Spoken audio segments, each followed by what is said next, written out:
Hello everyone and welcome back to the channel, and today obviously we're going to be doing our SPFL prediction videos. This video has been done lots by loads of different creators, which is fine. I'm just decided to jump on board and give my little spin. As I say, we are a few days out from the start of the campaign, but before we get into the video guys, please do smash that like button and subscribe to the channel for more Scottish football content.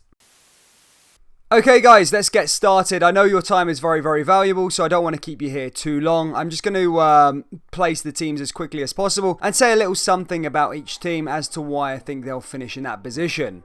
In 12th place, and the team that I unfortunately think that's going to be relegated are the boys from Dingwall, that being Ross County. And Ross County last year, I think I did predict them to go down, however did stay up, and I thought a key part of them staying up last year was their manager. The manager did very, very well and got them big results.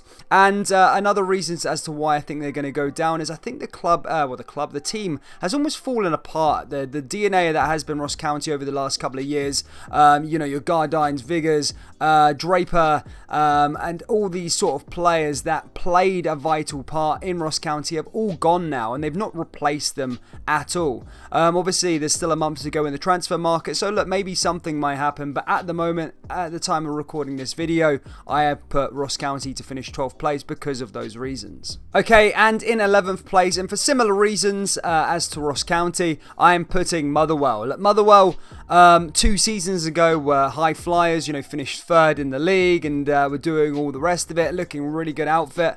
And then last year, they almost definitely faltered away, finished 8th. And again, as I said, like Ross County, they've lost some big key players to different clubs. I think your Gallagher, your Campbell, and they haven't replaced them. They've been so poor in the transfer market at the time of recording, and I think they're going to be in big trouble this year, and I've gone for it, and it's a bold one. I'm going 11th place for Motherwell. Another reason why I think they'll go down is the start of the season already. I've seen this squad playing the so-called lesser teams across the divisions in the League Cup group stages. They've not been on the boil at all, Motherwell, and are running out of time. But like Ross County, look, they still have a month to go in the transfer window, and some big coups could probably keep them up. But look, at the moment I'm going to go for 11th place, and their fate will be decided in the Premiership playoff.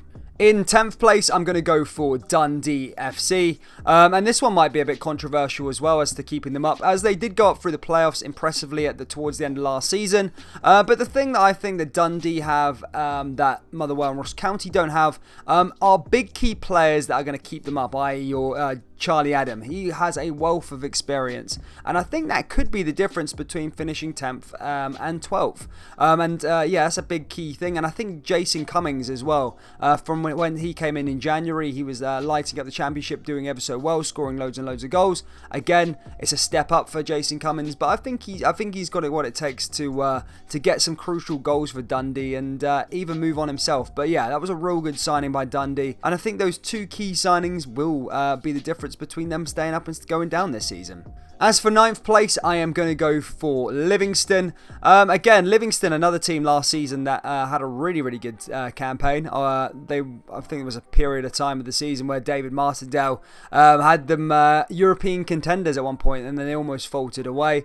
Again, I just don't think their business has been that great either in terms of recruiting, and they're probably like the best of the bottom bunch. But look, I don't think they're going to have quite a run that they had last year. Obviously, the plastic park, in my opinion, does give a massive advantage to the team because it's very, very tricky for away teams to go there and get points. So I think that's where a majority of their points will be picked up at home, and that will be the difference between them finishing higher than Dundee, Motherwell, and Ross County. But look, I don't think they're going to have quite as a good season as they did this year. But I'm going to go with Livingston 9th place.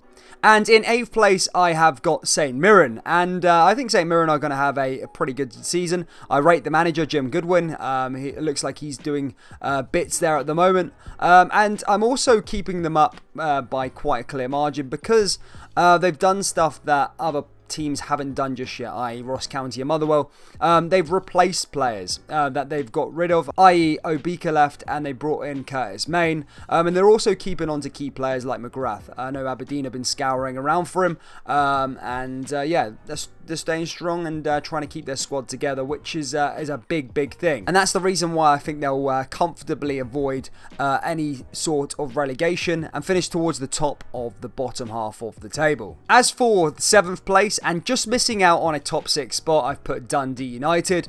I'm not overly keen on Dundee United in terms of their quality. I think last year they were a bit iffy for me.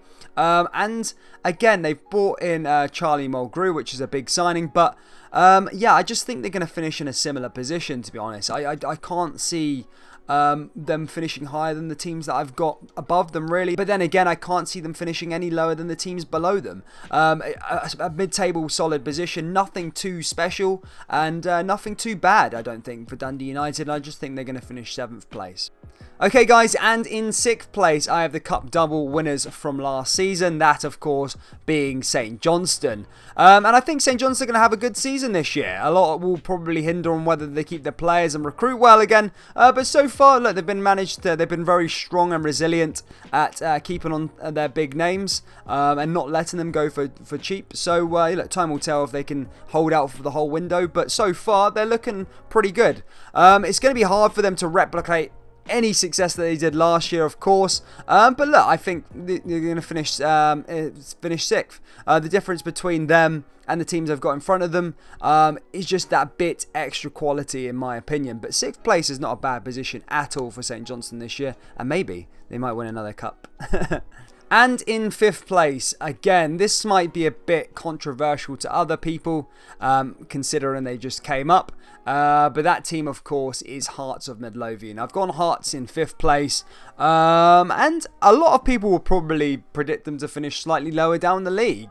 I think they had a real good squad last year. I know sometimes they didn't even get out of 3rd gear. The league was a bit of a walk, but they've just got that quality, I think, in the team and ingrained, and they play well together. And I just think Hearts are going to finish 5th. Hearts are always pretty good at beating the teams they need to beat.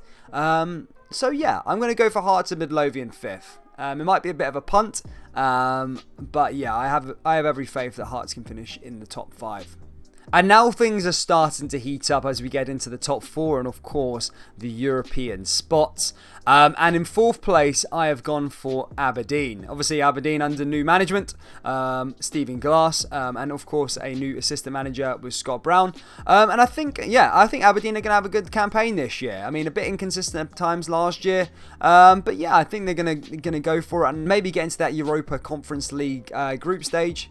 So at the time of recording, things are going well there. Yeah, I'm going for 4th. It may be a bit controversial again because of the team I've put above them, but I just think I just think it's going to be a similar year to this year, yeah, finish 4th. But yeah, Aberdeen should definitely be competing for that trophy as well. But yeah, I'm definitely going for Aberdeen in 4th place and getting a European spot. So that means in 3rd place I am going to go for Glasgow. I'm going to go for Hibernian. Hibernian, I'm going 3rd again. People would probably say Aberdeen are looking better. However, I've said it so many times that Hibernian have a really good squad. I think a big part of their business this season is just keeping on to the players, and at the time of recording they've still got them. Your Josh Doig, your Ryan Porteouses, your Martin Boyles, your Kevin Nisbets. So as things stand, I mean, the window has still got some time to run, but if I think they can keep on to those 4 or 5 players, I just think they have a little bit extra quality than Aberdeen, and I just think that they can get into that 3rd place again and finish there. Because, yeah, that's the big part. I think Jack Ross knows what he's doing, and they did it this year. And, yeah, as I said, I think a massive part is just down to keeping their players. And so far, at the time of recording, they're doing that. So, Hibernian are 3rd place for me. Which now, of course, leads us to the champion. You're going to find out the champion. But let me talk about the runner-up. And that is, of course, Glasgow Celtic. And the reason why I've gone for Celtic is because at the time of recording, again, look, there's a month left to run of the transfer window. Things can change. But at the time of recording, I think Celtic haven't have done well, recruited well in the window. They've left things so late. The appointment was late with the manager. Ange Postecoglou looks good. There is loads of positives for me in terms of attacking wise for Celtic, and it looks exciting that way. But they've still not recruited at the back. The defence is really poor, and the goalkeeper, and that's not going to win a league title. You've seen how Alan McGregor was so instrumental and so important for Rangers last year in terms of being a good goalkeeper, and that's the difference. And Barkas, and at the time of recording, look, things might change. Celtic might go out and get Fraser Forster. They might go and get Joe Hart. But as things stand, they have Barkas or Bain to choose from, and the season starts in a few days' time. And that goalkeeper it could cost them a league. And not to mention the defence, the left back, the right back. They need more centre backs. The whole back line and defence needs sorted out. And for me, Celtic aren't going to win a league title with that back line and defence.